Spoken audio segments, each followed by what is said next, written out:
દિલ્હીમાં અરવિંદ કેજરીવાલ મુખ્યમંત્રી પદ પરથી રાજીનામું આપવાની જાહેરાત કરી ત્યારથી જ દિલ્હીના નવા મુખ્યમંત્રી કોણ બનશે તેની અટકળો શરૂ થઈ ગઈ હતી. જોકે હવે આ અટકળોનો અંત આવ્યો છે. દિલ્હીના મુખ્યમંત્રી તરીકે હવે આતિશી કાર્યભાર સંભાળશે.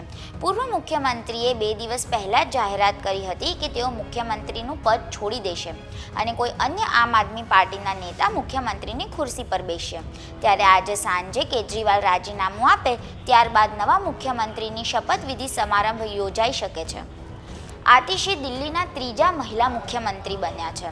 આ પહેલાં દિલ્હીમાં સૌથી પહેલા મહિલા મુખ્યમંત્રી સુષ્મા સ્વરાજ 1998માં બન્યા હતા. તેઓ ફક્ત 52 દિવસ માટે જ સીએમ બન્યા હતા. ત્યારબાદ શીલા દીક્ષિત દિલ્હીના મુખ્યમંત્રી બન્યા. તેમણે 1998થી 2013 સુધી મુખ્યમંત્રીનું પદ સંભાળ્યું અને હવે લગભગ એક દાયકા બાદ દિલ્હીને આતિશી માર્લેનાના રૂપમાં 3જા મુખ્યમંત્રી મળ્યા છે. 26 અને 27 સપ્ટેમ્બરે 2 દિવસનું વિધાનસભા સત્ર બોલાવવામાં આવ્યું છે.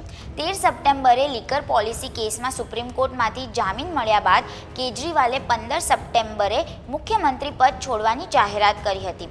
તેમણે કહ્યું હતું કે હવે જનતાએ નક્કી કરવું જોઈએ કે હું ઈમાનદાર છું કે બેઈમાન. જો જનતાએ ડાઘ ધોઈ નાખશે અને વિધાનસભાની ચૂંટણી જીતશે તો હું ફરીથી ખુરશી પર બેસીશ.